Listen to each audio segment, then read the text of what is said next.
नमस्कार, आप देखना शुरू कर चुके हैं स्वदेश आवर। मैं हूं आपके साथ प्रशांत पांडे। आज स्वदेश आवर की शुरुआत आरबीआई की एमपीसी की बैठक से जुड़ी खबर के साथ, जिस पर सबकी निगाहें टिकी हुई हैं। दरअसल बीते दिन शुरू हुई ये बैठक कई मायनों में इस बार काफी अहम मानी जा रही है, और ऐसा इसलिए क्योंकि इस साल अब तक आरबीआई महंगाई के मोर्चे पर कामयाबी पाने के लिए 3 बार रेपो रेट में बढ़ोतरी कर चुका है, और संभावना जताई जा रही है कि इस बार भी आरबीआई की ओर से बढ़ोतरी की जा सकती है, जिसकी तस्वीर कल यानी 30 सितंबर को साफ हो जाएगी, जिसका असर साफ तौर पर आने वाले समय में आम आदमी को भी झेलना पड़ सकता है। तो इसी खास और अहम मुद्दे पर चर्चा के लिए इस वक्त बेहद खास मेहमान हमारे साथ जुड़ चुके हैं। इंडिया रेटिंग्स एंड रिसर्च के प्रोफेसर इकोनॉमिस्ट सुनील कुमार सिन्हा साहब हमारे साथ जुड़े हैं। प्रोफेसर सिन्हा, बहुत बहुत स्वागत है आपका ईटी नाउ स्वदेश में। आपको क्या लगता है कि जैसा मार्केट एक्सपेक्ट कर रहा है, रेपो रेट में ½ % की बढ़ोतरी होनी है, तो क्या ये बढ़ोतरी लास्ट बार होगी या आगे भी ये सिलसिला जारी रहेगा मौजूदा हालात को देखते हुए? देखिए प्रशांत जी, जैसा आपने अभी कहा कि एक्सपेक्टेशन जो है वो मार्केट का है कि 50 बेसिस पॉइंट से रेपो रेट में बढ़ोतरी होगी। हमारा भी ये अनुमान है और हमारी भी अपेक्षा है कि कल की जब अनाउंसमेंट होगा पॉलिसी का, तो उसमें रेपो रेट में 50 बेसिस पॉइंट की बढ़ोतरी होगी। इसको इस संदर्भ में देखना पड़ेगा कि खासकर हमारे आर्थिक जगत में इस समय जो इंटरनल या डोमेस्टिक इकोनॉमी है उसमें क्या हो रहा है और ग्लोबल इकोनॉमी में क्या हो रहा है। तो पहले अगर हम ग्लोबल इकोनॉमी पे नजर डालें तो ये चीज फेड ने भी 75 बेसिस पॉइंट से अपने जो पॉलिसी रेट है उसको इंक्रीज किया है। बैंक ऑफ इंग्लैंड ने भी किया है और उम्मीद जताई जा रही है कि जो यूरोप में भी जो सेंट्रल बैंक है वो भी इसी किस्म की बढ़ोतरी करेगा, जिसका कि संकेत ऑलरेडी दिया जा चुका है।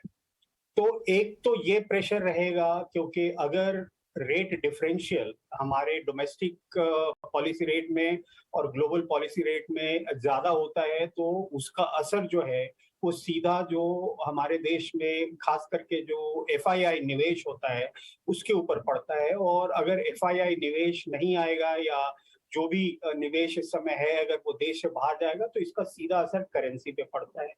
और अगर करेंसी डेप्रिशिएट करती है तो जैसा कि हम सभी जानते हैं कि जो तेल की कीमतों में थोड़ी गिरावट जरूर आई है, पर उसका पूरा बेनिफिट जो है वो इकोनॉमी को नहीं मिलेगा, क्योंकि अगर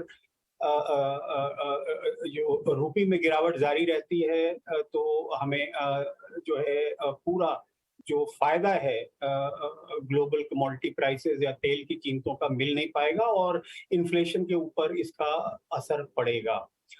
तो इन चीजों को अगर देखें और साथ में हम ये भी देखें कि जो हमारी अपनी जो कंज्यूमर प्राइस इंडेक्स इन्फ्लेशन है वो भी जो लास्ट प्रिंट है उसके हिसाब से 7 दशमलव के आसपास है और 7 दशमलव है। तो कुल मिलाकर के जो स्थिति इस समय बन रही है वो ये है कि ग्लोबल परिप्रेक्ष्य जो है वो भी हमारे अनुकूल नहीं है जहां तक रेट ऑफ इंटरेस्ट का सवाल है। जो रेट ऑफ इन्फ्लेशन है वो भी कम होता दिख नहीं रहा है। तो ऐसी स्थिति में आरबीआई के पास बहुत कम ऑप्शन है, वेरी लिटिल रूम अवेलेबल, कि वो पॉलिसी रेट पे बढ़ोतरी ना करे। तो ये तकरीबन एक किस्म से ये माना जाना चाहिए कि इट इज फोरगॉन कंक्लूजन। बिल्कुल बिल्कुल। प्रोफेसर सिन्हा, आपने ग्लोबल सिनेरियो का जिक्र किया, और जाहिर सी बात है कि दूसरे देशों की तरह भारत भी महंगाई की मार से त्रस्त है। मॉनसून हालांकि अच्छे संकेत देता नजर आया, फिर भी महंगाई का दबाव तो है। ऐसे में बड़ी चुनौती है कि ग्रोथ भी बनी रहे और महंगाई भी काबू में हो। इसके लिए क्या कोई बीच का रास्ता या कोई एक लॉन्ग टर्म पर्सपेक्टिव लेके आरबीआई चलेगा? क्योंकि हम देख रहे हैं कि वेस्ट में तो ये है कि ग्रोथ और इन्फ्लेशन, इसको लेकर उनकी परिभाषाएं बिल्कुल बहुत स्पष्ट हैं, और चूंकि उनकी ग्रोथ इस तरह की रही है कि वो इन दोनों में से एक चुन सकते हैं, लेकिन भारत को दोनों को साधना है। आपकी बात बिल्कुल सही है कि जो ग्रोथ और इन्फ्लेशन का जो डायनामिक्स है उसमें एक सामंजस्य बिठाना बहुत ही आवश्यक है, क्योंकि अगर इन्फ्लेशन को कंट्रोल करना जरूरी है तो साथ ही साथ ग्रोथ को भी सपोर्ट करना जरूरी है।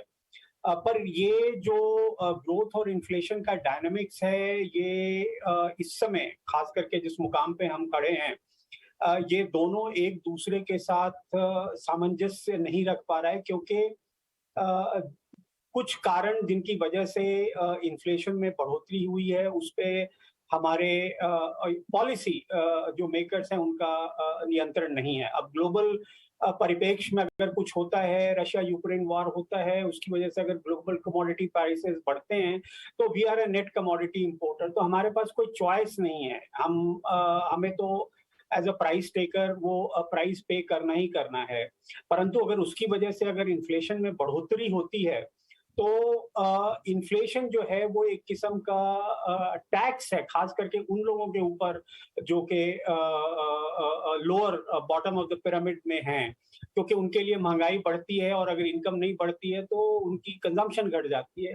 तो ऐसे में महंगाई को काबू करना बहुत जरूरी है। आप इमीडिएट टर्म्स में जो है, जो हालात है उसमें आप इमीडिएटली ग्रोथ को तो नहीं बढ़ा सकते हैं, पर वो डिमांड एंड सप्लाई का जो मिसमैच है उसको ठीक करने के लिए तमाम सेंट्रल बैंक्स और आरबीआई भी इस समय यही कोशिश कर रहा है कि किसी तरीके से हम जो सप्लाई है उसको थोड़ा कर्व करें, ताकि वो डिमांड के बराबर और उससे मैच करे, ताकि जो प्राइस इंक्रीज जो हमें लगातार देखने को मिल रहा है उसमें कुछ लगाम लग सके। बिल्कुल। तो कोई दो राय नहीं है कि जो भी कदम इस समय लिए जाएंगे इन्फ्लेशन को कंट्रोल करने के लिए, उनका असर जो है वो ग्रोथ के ऊपर पड़ेगा। परंतु एक चीज जो समझने वाली है वो ये है कि अगर ग्लोबल परिप्रेक्ष्य में और भारत के ग्रोथ को आमने सामने रखकर अगर हम देखें तो भारत में वो स्थिति नहीं है कि हम किसी किस्म के रिसेशन में आ जाएंगे। हमारा ग्रोथ फिर भी रहेगा, लेकिन हाँ, जो उम्मीद है उससे जरूर कम हो जाएगा मॉनेटरी टाइटनिंग की वजह से। ठीक है प्रोफेसर सिन्हा, मैं एक बार फिर आपके पास लौटूंगा। जैसा हालांकि आपने कहा कि विकल्प बहुत सीमित हैं, लेकिन वो विकल्प क्या हैं और इस तरह की स्थितियां जब आती हैं तो क्या कुछ चीज़ें लॉन्ग टर्म में उठाई जाती हैं, इस पर भी चर्चा करेंगे। हमारे सहयोगी अंकुर मिश्रा जो हैं, उन्होंने इस पूरी क्रेडिट पॉलिसी पर एक खास पोल उन्होंने उसकी रिसर्च लेकर आए हैं। रुपए में आ रही लगातार गिरावट के बाद अब निगाहें आरबीआई की पॉलिसी पर भी हैं। आरबीआई पॉलिसी का ऐलान कल होने वाला है और ब्याज दरों को लेकर इस बार आरबीआई एमपीसी की बैठक से क्या उम्मीदें हैं, अंकुर मिश्रा हमारे सहयोगी उसके बता रहे हैं। जी हाँ, कई उम्मीदें हैं आरबीआई से इस बार की मॉनेटरी पॉलिसी कमेटी क्या निर्णय लेता है। लेकिन इससे पहले एमपीसी कुछ डिसाइड करे, हमने एक पोल किया है ये जानने के लिए कि आखिर क्या रहेगा इस बार आरबीआई की पॉलिसी में। जो सबसे पहला सवाल था हमारा वो था, क्या रेपो रेट में इस बार बदलाव होगा, क्या उसमें बढ़ोतरी होगी। इसमें 100% रेस्पोंडेंट, जैसे आप देख रहे हैं, उन्होंने बोला है कि इस बार ये बढ़ोतरी होनी लगभग तय है। इसके अलावा हमने ये भी समझने की कोशिश की कि आखिर ये बैठक में क्या निकल के आएगा, किस तरीके की उम्मीद लगानी चाहिए। तो यहाँ पर जो एक्सपेक्टेशन है वो यही है कि करीब 0.5% यानी कि 0.5% का जो रेपो रेट है उसमें बढ़ोतरी की सभी रिस्पोंडेंट्स उम्मीद कर रहे हैं। साथ ही साथ अगर हम पिछली बार के बढ़ोतरी की बात करें तो और ये मिला के इस बार जो रेपो रेट है वो करीब 5.9% तक पहुँच सकता है।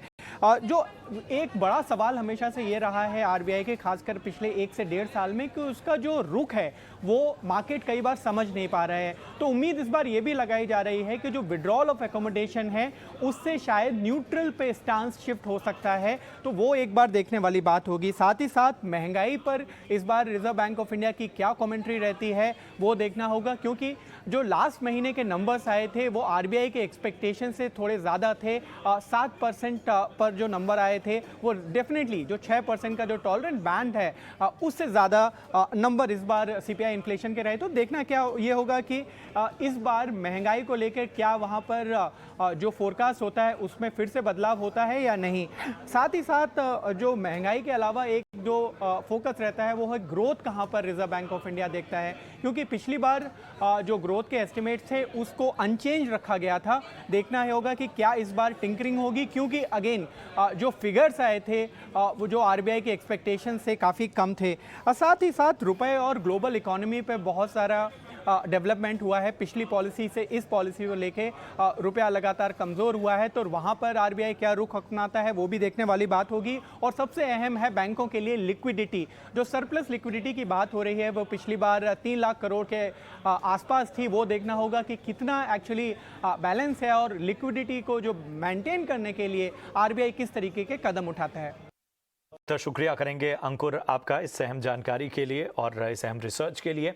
और प्रोफेसर सिन्हा हमारे साथ लगातार बने हुए हैं। प्रोफेसर सिन्हा, जैसा आप कह रहे थे कि विकल्प बहुत कम है, जिस तरह का बहुत सी ऐसी चीज़ें हैं, ग्लोबल पर्सपेक्टिव हैं जिसमें डोमेस्टिक कंट्रोल नहीं है, भारत का कोई नियंत्रण नहीं है और इस वजह से जो है वो इकॉनमी पर इसका असर पड़ता है। फिर भी जब इस तरह की स्थितियां पहले भी आई होंगी, तो कौन से ऐसे कदम हैं, वो भले ही कम विकल्प हों, जिनकी ओर आरबीआई को देखना चाहिए?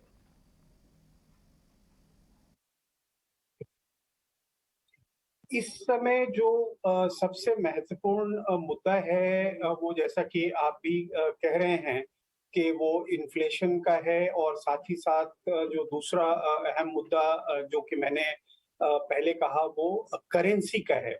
तो अगर हम इन दोनों चीजों को मद्देनजर रखें तो एक चीज जो उभर कर सामने आती है वो ये है कि करेंसी डेप्रिसिएशन का भी सीधा असर जो है वो इन्फ्लेशन के ऊपर पड़ता है। तो इस समय एक जो उम्मीद आरबीआई से सभी की है वो ये है कि आने वाले समय में करेंसी मैनेजमेंट जो है वो उसकी तरफ आरबीआई का क्या रुख रहेगा और उसको वो कैसे मैनेज करेगी।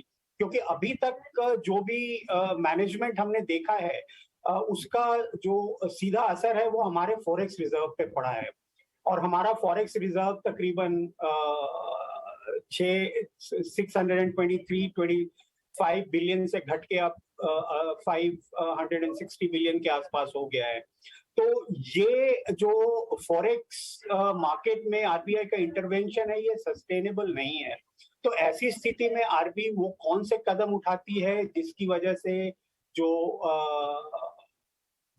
इनफ्लो है, कैपिटल इनफ्लो, वो बढ़े, और एक तो उसमें मददगार यही साबित होगा कि अगर आप पॉलिसी रेट को बढ़ाते हैं तो इंटरेस्ट रेट डिफरेंशियल जो एडवांस इकोनॉमीज और हमारी इकोनॉमीज में वो कम होगा, तो थोड़ी अट्रैक्टिवनेस बढ़ेगी। और दूसरा ये है कि क्या वो कुछ ऐसे मेजर्स के बारे में भी बात करते हैं जिससे कि कैपिटल इनफ्लो बढ़ सके। तो एक मुद्दा तो ये होगा, और दूसरी तरफ जो है वो ये है कि कुछ हद तक आरबीआई को राहत मिलने की उम्मीद है अक्टूबर नवंबर के बाद, क्योंकि जो बेस है वो काफी हाई है लास्ट ईयर का।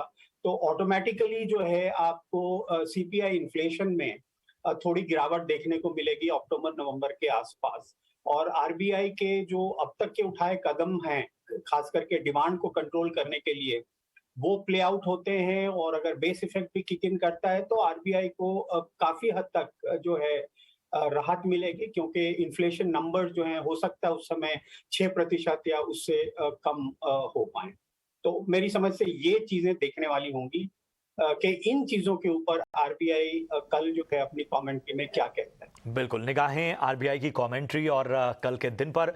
बहुत बहुत शुक्रिया करेंगे प्रोफेसर सिन्हा हमसे जुड़ने के लिए और इस पूरे मसले पर रोशनी डालने के लिए। क्या क्या अहम कदम आरबीआई की ओर से उठाए जाने चाहिए और किस तरह की स्थितियां फिलहाल हैं, किस तरह से ग्लोबल पर्सपेक्टिव जो है वो कहीं ना कहीं इकॉनमी पर असर डाल रहा है, और जो भी कदम उठाए जा रहे हैं फिलहाल आरबीआई की ओर से वो इस वक्त ज़रूरी हैं। बहुत बहुत धन्यवाद आपका। बढ़ते हैं कुछ और ख़ास खबरों की ओर। पावर एक्सचेंज पर इलेक्ट्रिसिटी टैरिफ कैप जारी रहेगी। सीईआरसी ने टैरिफ कैप अगले 3 महीने तक बढ़ाने का फैसला किया है। ज्यादा जानकारी के साथ हमारे सहयोगी प्रकाश प्रियदर्शी जुड़ चुके हैं। प्रकाश, जरा बताएं कि आखिर किस तरह की व्यवस्था है?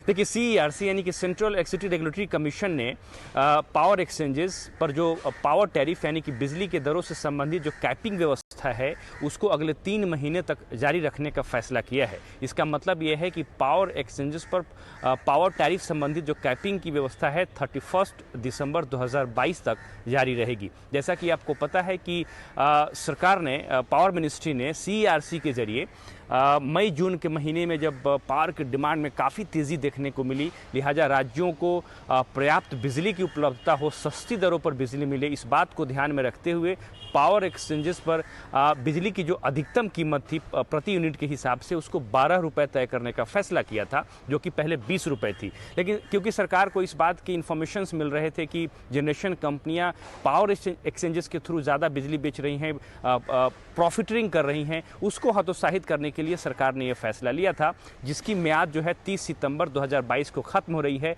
अब CERC ने यह फैसला किया है कि इसको 3 महीने के लिए बढ़ा दिया जाए। इसका मतलब ये है कि जनरेशन कंपनियां अगले 3 महीने तक पावर एक्सचेंजेस पर अधिकतम 12 रुपये प्रति यूनिट से ज़्यादा दर पर बिजली नहीं बेच पाएंगी। इसके पीछे की जो सबसे बड़ी वजह है वो ये है कि फेस्टिव सीजन की शुरुआत हो गई है और ये उम्मीद की जा रही है कि अगले कुछ महीनों के दौरान हाउस होल्ड और इंडस्ट्रियल जो इलेक्ट्रिसिटी डिमांड है उसमें तेज़ी हो सकती है, इसमें और बढ़ोतरी देखने को मिल सकती है। लिहाजा पावर की डिमांड पूरी की जाए, पर्याप्त सप्लाई की जाए, राज्यों को सस्ती दरों पर बिजली मिले ताकि वो अपने पीक आवर डिमांड को पूरी कर पाएँ, इस बात को ध्यान में रखते हुए फैसला किया गया है। बिल्कुल, बहुत बहुत शुक्रिया करेंगे प्रकाश आपका इस अहम जानकारी के लिए। और वहीं दूसरी तरफ सरकार ने कारों में 6 एयरबैग्स जरूरी करने का फैसला 1 साल के लिए बढ़ा दिया है। केंद्रीय सड़क परिवहन मंत्री नितिन गडकरी ने इसका ऐलान किया। ग्लोबल सप्लाई में आ रही दिक्कतों को लेकर ऑटो इंडस्ट्री डेडलाइन को बढ़ाए जाने की मांग कर रही थी। पूरी डिटेल्स के साथ हमारे सहयोगी समीर दीक्षित जुड़ चुके हैं। समीर, हाल फिलहाल जो घटनाएं हुई उन्हें देखते हुए बहुत सारे एहतियाती कदम उठाए जाने की बात की जा रही थी, जिनमें 6 एयरबैग्स भी थे, लेकिन इसकी डेडलाइन बढ़ाई गई है। जरा बताएं, पूरी जानकारी दें। वाहन निर्माता कंपनियों को बड़ी राहत देते हुए सरकार ने फैसला लिया है कि M1 कैटेगरी में जो 6 एयरबैग अनिवार्य किया जाना चाहिए था, इस टाइमलाइन को तकरीबन 1 साल के लिए आगे बढ़ा दिया है। अब नई तारीख जो सरकार ने तय करी है वो 1 अक्टूबर अगला साल 2023 ये तय किया गया है। सड़क परिवहन मंत्रालय की कोशिश यही थी कि इसी साल अक्टूबर में M1 कैटेगरी के जो वाहन हैं, जो कार हैं, उसमें 6 एयरबैग को मैंडेटरी यानी कि अनिवार्य कर दिया जाए, जो कि सड़क सुरक्षा के लिए, यात्री सुरक्षा के लिए काफ़ी अहम माना जा रहा है। लेकिन सड़क परिवहन मंत्रालय को लगातार जो ऑटो कंपनीज है उनकी तरफ से ये दरख्वास्त आ रही थी कि ये पैरामीटर्स को पूरा करने के लिए तैयार तो जरूर हैं, लेकिन उनको कुछ और मोहलत, कुछ और वक्त चाहिए। तो इस तरीके के फीडबैक के चलते नितिन गडकरी ने एक ट्वीट करके जानकारी दी है कि अब जो है 6 एयरबैग M1 कैटेगरी में मैंडेटरी करने की जो समय सीमा है उसको आगे बढ़ा दिया गया है। तकरीबन 1 साल के लिए इसको बढ़ाया गया है और जो नई मियाद है वो 1 अक्टूबर 2023 है। हालांकि नितिन गडकरी ने ये भी साफ किया कि ये जो कदम है इसको अपनाना होगा ही होगा और इसके चलते जो कॉस्ट एस्केलेशन यानी कि एयरबैग लगाने के लिए जो अतिरिक्त रकम आती है वो ऑटो कंपनीज उसका बहाना नहीं बना सकती हैं, क्योंकि वो बहुत बड़ी कीमत नहीं है। साथ ही साथ चूंकि अब जो कंज्यूमर है वो भी जागरूक हो रहा है अपनी सेफ्टी को लेकर के, लिहाजा पूरी ऑटो कंपनी को सेफ्टी पैरामीटर में इस नए जरूरी क्लॉज को शामिल करना होगा और यूरोपियन स्टैंडर्ड को पूरा करते हुए आने वाले वक्त में जो नई गाड़ियां बनेंगी, नई कार बनेगी, उसमें 6 एयरबैग को अनिवार्य करना होगा। बहुत बहुत शुक्रिया करेंगे समीर आपका इस अहम जानकारी के लिए। बढ़ते हैं अगली खबर की ओर। ATF की कीमतों की समीक्षा के लिए बने नियम में बदलाव किया गया है। ET नाउ स्वदेश को मिली सूत्रों की जानकारी के मुताबिक पेट्रोलियम मंत्रालय के निर्देश पर अब 15 दिन की बजाय 1 महीने में कीमतों की समीक्षा होगी। देखिए, जो मौजूदा नियम है उसके हिसाब से जो ATF की कीमतें हैं वो हर 15 दिन पे ऑयल मार्केटिंग कंपनीज रिवाइज करती थी।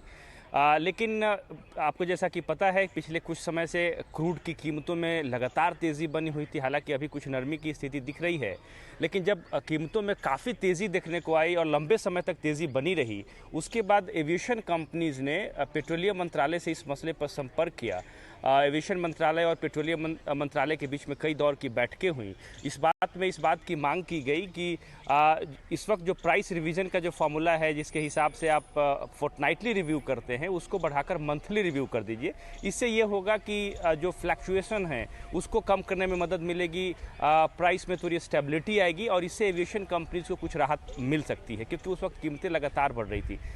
उसके बाद पेट्रोलियम मंत्रालय ने ऑयल मार्केटिंग कंपनीज को इस बात के निर्देश दिए कि अब फोर्टनाइटली रिव्यू के बजाय मंथली रिव्यू किया जाए एटीएफ प्राइसेस को लेकर। इस आदेश को लागू कर दिया गया है और सूत्र हमें बता रहे हैं कि पिछला रिव्यू जो है उसको ऑयल मार्केटिंग कंपनी ने टाल भी दिया। मतलब पिछला जो 15 दिन पर रिव्यू होना था उसको नहीं किया गया। अब जो नेक्स्ट रिव्यू ड्यू है वो 1 अक्टूबर को होना है। तो इससे उम्मीद ये की जा रही है कि जो एविएशन कंपनीज हैं उनको राहत मिलेगी, क्योंकि उनके टोटल ऑपरेशनल कॉस्ट में 50-55% के आसपास जो है एटीएफ का ही कंट्रीब्यूशन है। और क्रूड की कीमतों में तेज़ी की वजह से एटीएफ के दाम बढ़े हैं, इससे उन्हें काफ़ी नुकसान हो रहा है। लेकिन इसके एक दूसरा पहलू भी है, जैसा कि हमें सोर्स बता रहे हैं पेट्रोलियम मंत्रालय के अंदर, कि अगर क्रूड की कीमतों में लगातार गिरावट का दौर जारी रहता है, ऐसे में अगर मंथली रिव्यू किया जाता है तो फिर एविएशन कंपनियों को नुकसान है। लिहाजा इस विकल्प पर भी विचार किया जा रहा है और ये खुला हुआ है कि अगर कीमतों में गिरावट का दौर लंबे समय तक जारी रहता है तो फिर से उसको जारी किया जाए। शुक्रिया करेंगे प्रकाश आपका इस अहम जानकारी के लिए। और वहीं देश की पहली बुलेट ट्रेन की तैयारियां तेज हैं और इसी कड़ी में गुजरात के साबरमती में मल्टी मॉडल हब बनाया जा रहा है। इसकी तस्वीर काफी हद तक साफ हो चुकी है और इस मल्टी मॉडल हब की पहली और एक्सक्लूसिव तस्वीर आपके लिए लेकर आए हैं हमारे सहयोगी समीर दीक्षित। पहली मुंबई अहमदाबाद बुलेट ट्रेन के लिए गुजरात में काम तेजी से चल रहा है। हम मौजूद हैं साबरमती में और यहाँ बुलेट ट्रेन के लिए एक मल्टी मॉडल हब साबरमती में बनाया जा रहा है, जिसकी पहली तस्वीर, पहली झलक हम आपको दिखा रहे हैं। और ये है साबरमती मल्टी मॉडल हब।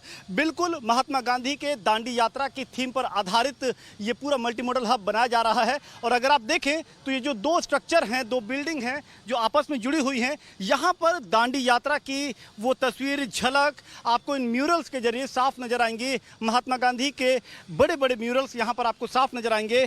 और ये बेसिकली एक 2 स्ट्रक्चर की बिल्डिंग है। जो आप पीले और नीले रंग में जो शीशे लगे हुए हैं, ये ग्राउंड +9 स्ट्रक्चर ए है। और ठीक दाईं तरफ जो आप देख रहे हैं ये ग्राउंड +7 ये दूसरा बिल्डिंग है। जो ग्राउंड +9 की जो बिल्डिंग है इसका इस्तेमाल होगा ऑफिस के लिए। यहाँ पर रिटेल स्पेस भी आएंगी, ऑफिस भी यहाँ पर लिए जा सकते हैं, वो ऑफिस स्पेस भी यहाँ पर आएगा।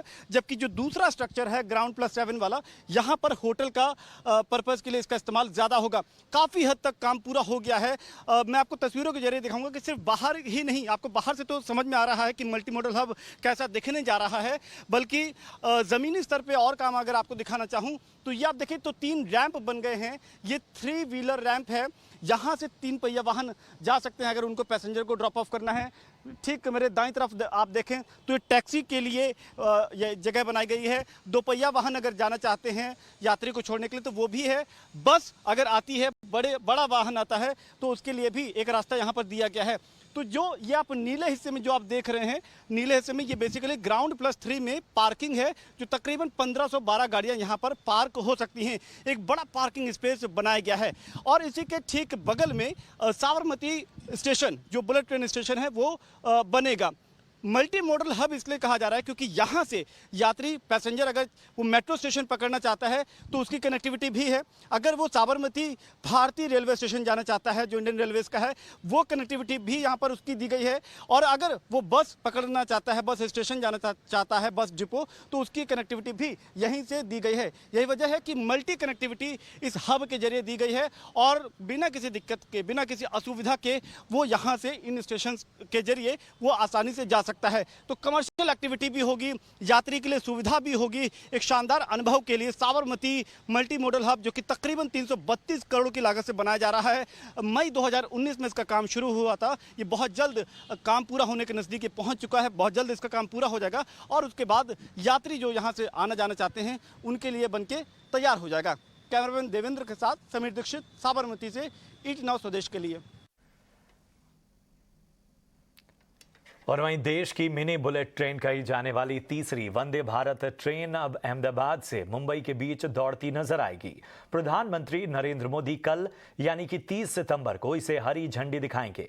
सुविधा के हर पैमाने पर बेहतर तरीके से बनाई गई इस ट्रेन के बारे में अधिक जानकारी के साथ हमारे सहयोगी समीर दीक्षित आपको इस पूरी ट्रेन के बारे में विस्तार से बता रहे हैं। देश की मिनी बुलेट ट्रेन यानी कि तीसरी वंदे भारत ट्रेन के इस खास कवरेज में आपका स्वागत है और हम मौजूद हैं उस ट्रेन के उस हिस्से में जहां से पूरी ट्रेन ऑपरेशनलाइज होगी, जहां से संचालित होगी। और ये है पायलट केबिन, एक नए जमाने का एडवांस्ड पायलट केबिन जहां पे हाईटेक इक्विपमेंट और लार्ज स्क्रीन डिस्प्ले लगी हुई है, जहां से 2 लोको पायलट पूरी वंदे भारत ट्रेन को संचालित करेंगे। और आप देखें यहाँ पर इन बड़ी बड़ी स्क्रीन के जरिए बहुत सुविधाजनक से उनको सारी जानकारी मिलेगी, स्पीड क्या है, अगला स्टेशन पर उन्हें किस तरीके से ऑपरेट करना है, और अगर कोई पैसेंजर कोई इमरजेंसी इंफॉर्मेशन पास ऑन करता है तो वो तमाम इंफॉर्मेशन यहाँ पर बहुत सरल अंदाज में उनको मिल जाएगी। और अब चलते हैं वंदे भारत ट्रेन के इंटीरियर यानी कि भीतर चलते हैं और दरवाज़ा खुलते ही आप वंदे भारत ट्रेन का एक बिल्कुल नया रूप देखेंगे, एक नया लुक एंड डिज़ाइन देखेंगे। ये है तीसरी वंदे भारत ट्रेन जिसमें ब्लू कलर का ये कॉम्बिनेशन यूज़ किया गया है। इस पूरी ट्रेन का जो थीम है, कलर थीम, वो वाइट और ब्लू है। तभी आप देखेंगे कि जो ये वंदे भारत ट्रेन है, जो मेक इन इंडिया की पहचान है, आत्मनिर्भर भारत की पहचान है, इसमें एक नया डिज़ाइन यहाँ पे यूज़ किया गया है। तो डार्क ब्लू और साथ में स्काई ब्लू का कलर कॉम्बिनेशन, और इस सीट जो हैं ये इसकी काफ़ी कुशन्ड, बेहतर आरामदायक सीट हैं। कई नए फीचर्स इसमें यूज़ किए गए हैं। मसलन अगर इस सीट पे मैं बैठूँ तो काफ़ी आरामदायक, उसके साथ ही एयरक्राफ्ट की तरीके से ये पुश बटन और आप सीट को रिक्लाइन कर सकते हैं, जो कि इसके पहले के वंदे भारत ट्रेन में नहीं थी। इस तरीके की फोल्डेबल टेबल दी गई हैं। आप खान पान को एंजॉय करना चाहते हैं, ये फोल्डेबल टेबल इसमें दी गई है। आपकी सीट संख्या बिल्कुल सरल अंदाज में यहाँ पर देखें तो यहाँ पर ये सीट संख्या बिल्कुल बोल्ड और सरल अंदाज में लिखी गई है। मजबूत लगेज रैक जहाँ पर आप अपना भारी भरकम सामान आसानी से रख सकते हैं, कोई दिक्कत नहीं आएगी। पूरी केबिन को LED लाइटिंग से जगमग किया गया है। ये पुश बटन नहीं है, ये टच है। आपने सिर्फ टच करना है और आपकी रीडिंग लाइट्स ऑन हो जाएंगी। कोई अतिरिक्त इसमें मेहनत करने की ज़रूरत नहीं है। इसी के साथ आप देखें तो इसमें हर सीट के नीचे इस तरीके के मोबाइल चार्जिंग सॉकेट दिए गए हैं, और हर पैसेंजर के हर सीट के लिए इस तरीके के मोबाइल चार्जिंग सॉकेट, ताकि आप अपने इलेक्ट्रॉनिक गैजेट को चार्ज कर सकते हैं। ये आप देखें तो इमरजेंसी सिचुएशन में अगर आपको खिड़की तोड़नी पड़ती है, हालांकि ऐसी नौबत संभवतः कभी नहीं आएगी, पर फिर भी एहतियातन ये इन्फॉर्मेशन दी गई है। ये इमरजेंसी पुश बैक बटन यहाँ पे दिया गया है। इमरजेंसी पुश बैक बटन का मतलब ये है कि आपातकालीन स्थिति में आप पायलट से ये बटन दबा करके संवाद कर सकते हैं, उनको वो सूचना दे सकते हैं। एक लार्ज स्क्रीन यहाँ पे दी गई है, जिसके जरिए ट्रेन की स्पीड, हर तरीके की इंफॉर्मेशन यहाँ पर आती रहेगी। अगला स्टेशन, ये जो बेसिक इन्फॉर्मेशन है वो आपको यहाँ पर मिलती रहेंगी। ये LED लाइट्स के जरिए आपको स्टेशन की इन्फॉर्मेशन वगैरह, यहाँ पर आप देखें तो टॉयलेट ऑक्यूपाइड है या खाली है, वो इन्फॉर्मेशन भी मिलेगी। ऑटोमेटिक सेंसर वाले दरवाजे दिए गए हैं, आपको कोई इसमें मेहनत नहीं करनी है, गए और दरवाज़ा खुल गया। ठीक इसी तरीके से दिव्यांग फ्रेंडली ये टॉयलेट यहाँ पे स्टाइल दिया गया है। ये वेस्टर्न टॉयलेट है। यहाँ पर जो अटेंडेंट हैं कोच के, उनको बैठने के लिए ये कंफर्टेबल इस तरीके की सीट दी गई हैं। अब आप आगे आइए, खान पान, एक ये नज़र मान लीजिए, फर्स्ट एड किट बिल्कुल सरल अंदाज में यहाँ पे दी गई हैं। ऑटोमेटिक दरवाजे, CCTV कैमरे। ऑटोमेटिक दरवाजे तभी खुलेंगे जब ड्राइवर किसी स्टेशन पे ट्रेन रुकेगी तभी खुलेगा। कैटरिंग बिल्कुल हाइजेनिक तरीके से यहाँ पर स्टोर की जाएगी खान पान का सामान, और जब आपको पहुँचाना होगा तो बिल्कुल हाइजेनिक तरीके से इन मॉडर्न और एडवांस्ड जो मशीन है, इक्विपमेंट है, इनके जरिए खाना आप तक पहुँचेगा। इसी के साथ आप देखें तो पूरे जो कोच है उसमें CCTV कैमरा यूज़ किया गया है। ट्रेन में कवच सिस्टम है। तो इस तरीके से चाहे सेफ्टी का पैमाना हो, सुविधा का पैमाना हो, या फिर आप देखें कि कंफर्ट का पैमाना हो, यहाँ तक कि लुक एंड डिज़ाइन, हर पैमाने पे ये ट्रेन खास है। और यही वजह है कि भारतीय रेलवे वंदे भारत एक्सप्रेस पे सबसे ज़्यादा दांव लगा रही है, सबसे ज़्यादा भरोसा कर रही है। और आने वाले वक्त में ये ट्रेन जो कि 160-180 किलोमीटर प्रति घंटे की रफ्तार से दौड़ने में सक्षम है, ये आपकी यात्रा अनुभव को ज़रूर शानदार बनाएगी, बेहतर बनाएगी। और तीसरी वंदे भारत ट्रेन को प्रधानमंत्री मोदी अहमदाबाद से हरी झंडी दिखाएंगे मुंबई के लिए। और ये जो दूरी होगी मुंबई अहमदाबाद, वंदे भारत महज 5 घंटा 10 मिनट में तय करेगी। चलिए बढ़ते हैं आगे। अब बात करते हैं आज के बाजार की। बाजार आज लगातार 7वें कारोबारी दिन गिरावट पर बंद हुए। बाजार में आज वीकली एक्सपायरी का दिन था और दिन भर उतार चढ़ाव नजर आया। निफ्टी 41 और सेंसेक्स 188 अंक की गिरावट के साथ बंद हुए। निफ्टी बैंक 112 अंक गिरकर 37,648 पर बंद हुआ।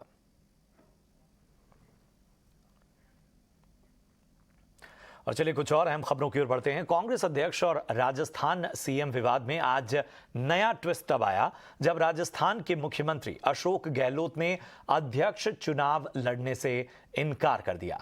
कांग्रेस की अंतरिम अध्यक्ष सोनिया गांधी से मिलने पहुंचे अशोक गहलोत के हाथों से लिखा माफीनामा कैमरे में कैद हो गया, जिसमें सबसे ऊपर लिखा था, जो कुछ हुआ उसका दुख है, इससे मैं बहुत आहत हूं। सोनिया गांधी से मुलाकात के बाद उन्होंने कहा कि राजस्थान में पिछले दिनों जो घटनाएं हुई उसे देखते हुए उन्होंने चुनाव न लड़ने का फैसला किया है। अब क्योंकि कल परसों की घटना हुई है और मेरी मॉरल रेस्पॉन्सिबिलिटी थी कि वो प्रताप पार होता, तो मैंने तय किया है अब मैं इस माहौल के अंदर चुनाव नहीं लड़ूंगा। ये मेरा फैसला है। मैं आज अपना नामांकन फॉर्म लेने आया हूं और संभवतः कल भरूंगा। धन्यवाद। That we already told. Congress president is going to be a neutral in this election. Let us wait for the nominations. We will get a clear-cut picture tomorrow evening. Mr. Ashok Gehlot said that he is taking moral responsibility, he is not contesting. Yeah. Is there a possibility now Mr. Ashok Gehlot continuing as Chief Minister of the state, or because he is left it to Congress President? That decision Congress president will take within 1 or 2 days. So there is a possibility of him resigning before that? No, I cannot say anything. That decision of Chief Minister of Rajasthan will be decided by the Congress president within 1 or 2 days. That's all. Okay. और वहीं कांग्रेस अध्यक्ष चुनाव और राजस्थान के CM के सवाल पर कांग्रेस महासचिव केसी वेणुगोपाल ने फिर दोहराया कि अध्यक्ष चुनाव में सोनिया गांधी न्यूट्रल रहेंगी। वहीं राजस्थान सीएम पद पर फैसला 1-2 दिन के अंदर हो जाएगा। कांग्रेस में अध्यक्ष और राजस्थान सीएम के चेहरे को लेकर उठापटक पर लेटेस्ट अपडेट के साथ हमारी सहयोगी रंजीता झा जुड़ चुकी हैं। रंजीता, जाहिर सी बात है अभी भी जो संशय के बादल हैं वो मंडराए हुए हैं और अशोक गहलोत ने साफ कर दिया है कि वो अध्यक्ष पद का चुनाव नहीं लड़ेंगे। सोनिया गांधी के बाद अब कांग्रेस का नया राष्ट्रीय अध्यक्ष कौन होगा, इस पर सबकी निगाहें टिकी हुई है। लेकिन जिस तरह से एक-एक कर उम्मीदवार सामने आ रहे हैं, ऐसे में सस्पेंस और बढ़ता जा रहा है। अशोक गहलोत गांधी परिवार की तरफ से अनौपचारिक उम्मीदवार माने जा रहे थे, लेकिन रविवार जयपुर में जो हुआ उसके बाद कहीं ना कहीं राजनीतिक समीकरण बदला और अब अशोक गहलोत जब सोनिया गांधी से मुलाकात की, उसके बाद जब बाहर आए तो उन्होंने कहा कि जो विधायक दल के नेता होने के नाते मेरी जिम्मेदारी बनती है कि विधायक दल की बैठक होती और एक लाइन का प्रस्ताव सोनिया गांधी के नाम पास होता, वो मैं नहीं करवा सका और जिंदगी भर इस बात का मलाल रहेगा। और यही वजह है कि अब मैं राष्ट्रीय अध्यक्ष की जो उम्मीदवारी है उससे खुद को बाहर करता हूं। लेकिन राजस्थान की राजनीति में क्या होगा? क्या राजस्थान की राजनीति में भी अशोक गहलोत को इसी तरह से कहीं बाहर जाना होगा? ये एक सस्पेंस बना हुआ है, क्योंकि ये सवाल जब अशोक गहलोत से पूछा गया तो उन्होंने कहा कि इस पर फैसला सोनिया गांधी को लेना है। लेकिन दूसरी तरफ आमने सामने जो है वो शशि थरूर और दिग्विजय सिंह दिख रहे हैं। कल नामांकन की आखिरी तारीख है और ऐसे में मुकाबला दिलचस्प हो रहा है। ये भी कहा जा रहा है कि देर शाम तक ये भी फैसला हो सकता है कि गांधी परिवार जो है वो किसको अध्यक्ष बनते हुए देखना चाहती है। इन तमाम चीजों के बीच झारखंड के पूर्व विधायक के.एन. त्रिपाठी भी आज नामांकन पर्चा मधुसूदन मिस्त्री के कार्यालय से लेकर गए और उनसे जब हमने बातचीत की तो उन्होंने कहा कि हिंदी पट्टी की भी कहीं ना कहीं यहाँ उपयोगिता होनी चाहिए, हिंदी पट्टी के लोगों का भी यहाँ की आवाज यहाँ आनी चाहिए, इसी वजह से वो भी नामांकन करेंगे। तो ऐसे में माना जाए कि अध्यक्ष के चुनाव में लगातार नई चीजें जुड़ती जा रही है। अब देखना कि अशोक गहलोत जो राष्ट्रीय अध्यक्ष की उम्मीदवारी से बाहर हो गए हैं, मुख्यमंत्री का ताज उनके पास रहता है या उस पर भी संकट बरकरार है। तो हमारी सहयोगी रंजिता आपको बता रही थी कि किस तरह से नए नए ट्विस्ट इस वक्त राजस्थान की सियासी अफरा तफरी, खासतौर पे कांग्रेस की सियासी अफरा तफरी में नजर आ रहे हैं। और अब बात पीएम मोदी के गुजरात दौरे की। 2 दिवसीय गुजरात दौरे पर पहुंचे प्रधानमंत्री नरेंद्र मोदी ने सूरत में 3400 करोड़ रुपए के विकास परियोजनाओं की आधारशिला रखी। साथ ही पीएम मोदी ने सूरत की तारीफ करते हुए कहा कि आज दुनिया के सबसे तेजी से विकसित होते शहरों के नाम में सूरत शामिल है। साथ ही पीएम मोदी ने सूरत में एक रोड शो किया। इस दौरान हजारों की संख्या में लोग इस रोड शो में शामिल हुए और पीएम मोदी का भव्य स्वागत किया।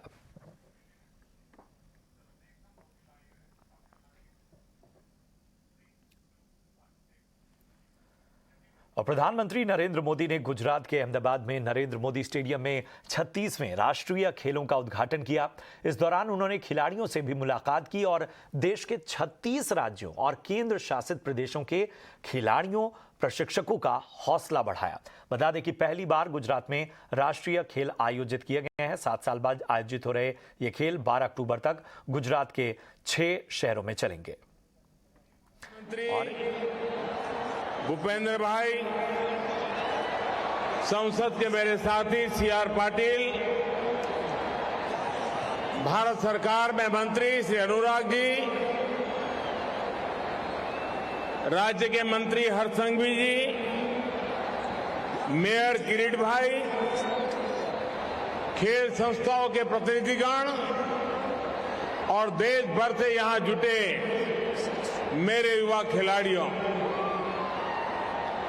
आप सभी का बहुत बहुत स्वागत है, अभिनंदन है। तो 36वें राष्ट्रीय खेलों का उद्घाटन आप देख सकते हैं तस्वीरों में किस तरह से प्रधानमंत्री नरेंद्र मोदी इस अहम कार्यक्रम में मौजूद और एक भारी भीड़ यहां पर साफ तौर पर नजर आ रही है। देश में खेलों के प्रति जो उत्साह नजर आया है, मौजूदा सरकार लगातार उन्हें बढ़ावा देने के लिए काम कर रही है और उसी कड़ी में एक बड़ा संदेश देने की कोशिश 36वें राष्ट्रीय खेलों के इस भव्य उद्घाटन कार्यक्रम के मंच से प्रधानमंत्री नरेंद्र मोदी की। विश्व का इतना युवा देश और देश का सबसे बड़ा खेल उत्सव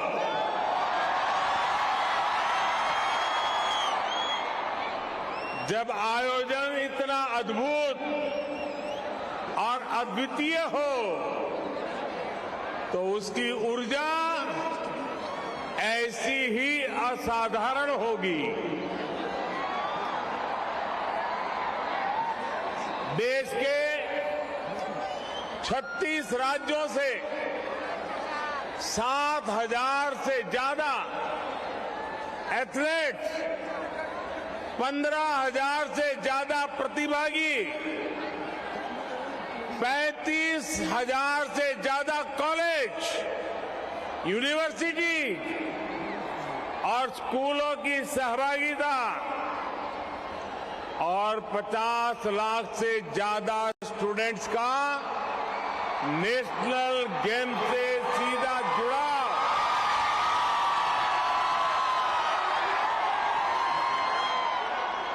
ये अद्भुत है, ये अभूतपूर्व है। नेशनल गेम्स का एंथम जुड़ेगा इंडिया, जीतेगा इंडिया। मैं कहूंगा जुड़ेगा इंडिया, आप बोलिए जीतेगा इंडिया। जुड़ेगा इंडिया, जुड़ेगा इंडिया, जुड़ेगा इंडिया। ये शब्द, ये भाव आज आसमान में गूंज रहा है। आपका उत्साह आज आपके चेहरों पर चमक रहा है। ये चमक आगाज है खेल की दुनिया के आने वाले सुनहरे भविष्य के लिए। नेशनल गेम्स का ये प्लेटफॉर्म आप सभी के लिए एक नया लॉन्चिंग पैड का काम करेगा। मैं इन खेलों में शामिल हो रहे सभी खिलाड़ियों को मेरी तरफ से बहुत बहुत शुभकामनाएं देता हूं।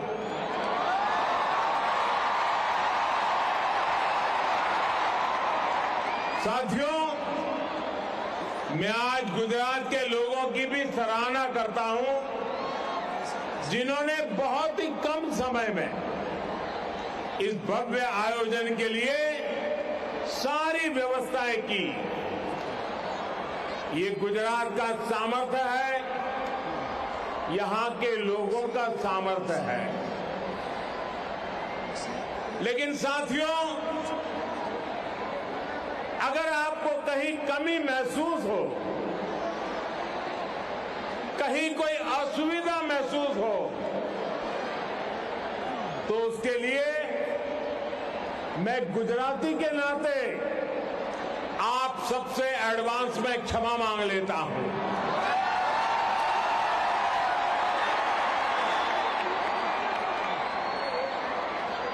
कल अहमदाबाद में जिस तरह का शानदार भव्य ड्रोन शो हुआ, वो देखकर तो हर कोई अचंभित है, गर्व से भरा है। टेक्नोलॉजी का ऐसा सदा हुआ इस्तेमाल ड्रोन की तरह ही गुजरात को, भारत को नई ऊंचाइयों पर ले जाएगा। यहां जो पहले नेशनल स्पोर्ट्स कॉन्क्लेव का आयोजन किया गया, उसकी सफलता की भी बहुत चर्चा हो रही है। इन सारे प्रयासों के लिए मैं मुख्यमंत्री श्रीमान भूपेंद्र भाई पटेल और उनकी पूरी टीम की भी भूरी प्रशंसा करता हूं। तो प्रधानमंत्री नरेंद्र मोदी ने राष्ट्रीय खेलों का उद्घाटन किया। आपको बता दें, गुजरात में पहली बार इन नेशनल गेम्स का आयोजन हो रहा है। गुजरात पहली बार इनकी मेजबानी कर रहा है। 29 से 12 अक्टूबर तक चलने वाला यह नेशनल गेम्स गुजरात के 6 शहरों अहमदाबाद, गांधीनगर, सूरत, वडोदरा, राजकोट और भावनगर में आयोजित होगा। और चलिए अगली खास खबर की ओर बढ़ते हैं। बात गर्भपात को लेकर सुप्रीम कोर्ट के एक ऐतिहासिक फैसले की। दरअसल आज कोर्ट की ओर से सभी जो महिलाएं हैं उन्हें एबॉर्शन अधिकार दे दिया गया है, फिर चाहे महिला विवाहित हो या फिर अविवाहित। इस दौरान कोर्ट ने कहा कि medical termination of pregnancy act के तहत 22 से 24 हफ्ते तक एबॉर्शन का हक सभी को है। मामले की सुनवाई के दौरान जस्टिस डी.वाई. चंद्रचूड़ ने कहा कि यह गलत धारणा है कि सिर्फ शादीशुदा महिलाएं ही सेक्सुअली एक्टिव रहती हैं। एबॉर्शन के अधिकार में महिला के विवाहित या अविवाहित होने से फर्क नहीं पड़ता। कोर्ट ने यह भी कहा कि medical termination of pregnancy act में मैरिटल रेप को भी शामिल किया जाना चाहिए। कोर्ट ने कहा कि अगर जबरन सेक्स की वजह से पत्नी गर्भवती होती है तो उसे सेफ और लीगल एबॉर्शन का अधिकार है।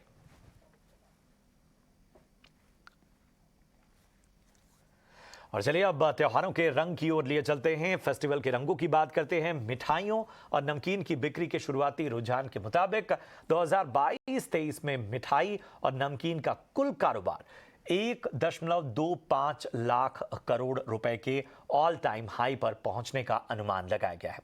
ईटी नाउ स्वदेश से बात करते हुए federation of sweets and namkeen manufacturers के director general Firoz H Naqvi ने कहा कि इस बार रक्षाबंधन पर मिठाई नमकीन के कारोबार में आई तेजी के बाद रिकॉर्ड बिक्री होने का भरोसा और बढ़ गया है। ऐसे में दशहरा और दीपावली पर बिक्री बढ़ने से नए रिकॉर्ड बनने की उम्मीद है।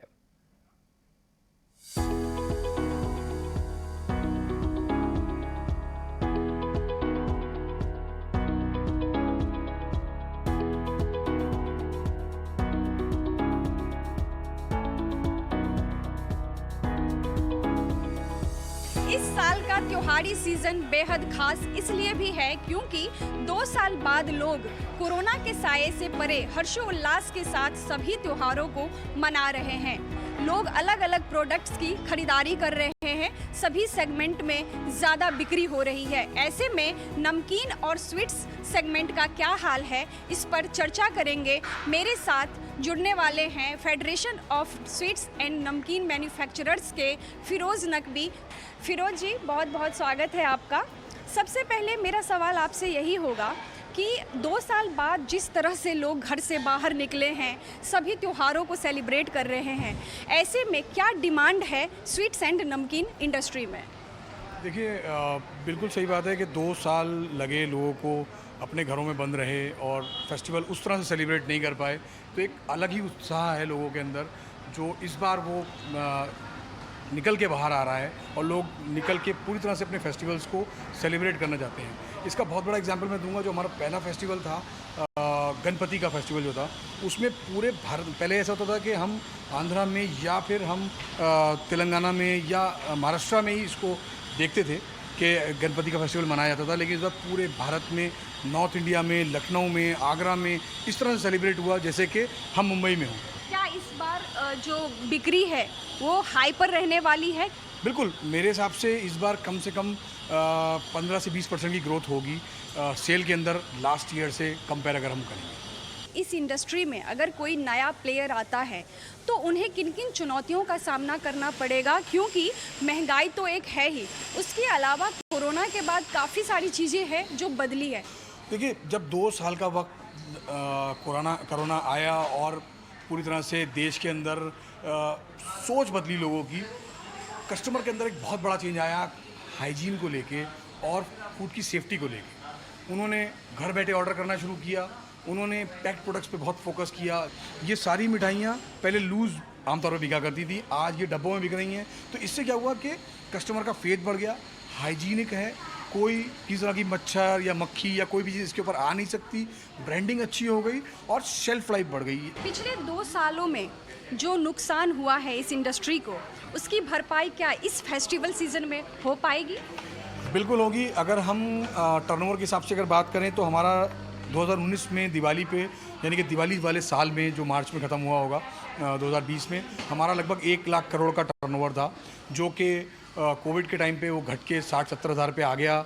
और इस बार हमारी ऐसा अनुमान है, जिस तरह से गणपति से, जिस तरह से रक्षाबंधन से हमारी सेल इम्प्रूव होना शुरू हुई है, मुझे ऐसा लगता है कि ये लगभग 1.25 लाख करोड़ तक जाएगा इस बार, और ये हमारे लिए भी एक रिकॉर्ड होगा। इस त्योहारी सीजन, चलिए कस्टमर्स से भी जानते हैं वो किस तरह सेलिब्रेट कर रहे हैं त्योहारों को। आप किस तरह से इस बार सारे त्योहारों को सेलिब्रेट करना चाहते हैं? मैम, ये बहुत अच्छा मौका है कि 2 साल बाद कोरोना ख़त्म हुआ है और दोबारा परिवार के साथ मिलने का अच्छा मौका मिलेगा, दोस्तों के पास जाने का मौका मिलेगा। 2 साल से घर के अंदर थे और पूरे प्रिकॉशन के साथ में रह रहे थे। अब जब हमको अच्छा से सेलिब्रेट करने का मौका मिला है तो मिठाई, नमकीन इन सबके साथ करेंगे। After corona I think we are quite excited to celebrate all the festivals from Navratri to Diwali, and we're looking forward to giving sweets.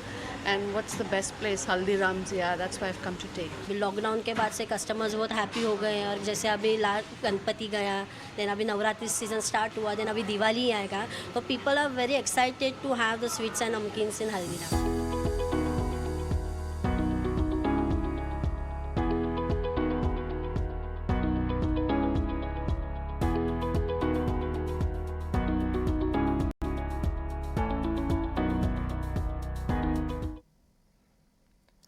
अगली खबर की ओर बढ़ते हैं। कर्नाटक सरकार 2 से 4 नवंबर के बीच बेंगलुरु में ग्लोबल इन्वेस्टर्स मीट 2022 का आयोजन करने जा रही है। इस मीट के जरिए इंडस्ट्रीज के साथ मिलकर निवेश और कारोबार के नए मौके तलाशे जाएंगे। ग्लोबल इन्वेस्टर्स मीट की theme build for the world के कॉन्सेप्ट पर आधारित है। इसमें दुनिया भर के ग्लोबल स्पीकर, उद्योगपति शिरकत करेंगे। ग्लोबल इन्वेस्टर्स मीट के जरिए युवाओं के बिजनेस आइडियाज को अवसर में बदलने की कोशिश होगी। हम बता दें कि भारत की सिलिकॉन वैली के तौर पर मशहूर कर्नाटक दुनिया का चौथा सबसे बड़ा टेक्नोलॉजी क्लस्टर है। Renewable energy research and development centre के मामले में पहले नंबर पर है। यहाँ फॉर्च्यून की 500 देसी कंपनियों में शामिल 400 कंपनियां मौजूद हैं। 3 दिन तक चलने वाली इस ग्लोबल मीट में एरोस्पेस, डिफेंस इंडस्ट्री, एमएसएमईज और बड़े और मझले उद्योगों में निवेश के कई मौके तलाशे जाएंगे। उम्मीद की जा रही है कि ये मीट भविष्य में नए स्टार्टअप्स के लिए राह आसान बनाएगा। This is one opportunity for all the people who want to do venturing and adventuring, and this is a place of opportunity. Please come, invest, please come, set up your shops, please come and be successful in whatever field you are into, and your success is our success. And I want to promise you that this will be a very great gala event where people in administration from Government of India will come here and contribute their might. Investors Meet is a landmark event of the Government of Karnataka. The 3-day event will see heads of the government and industrialists come together to highlight why Karnataka is the best destination for businesses. Attendees will get to hear the success stories of companies that have set up their businesses in Karnataka and prospered.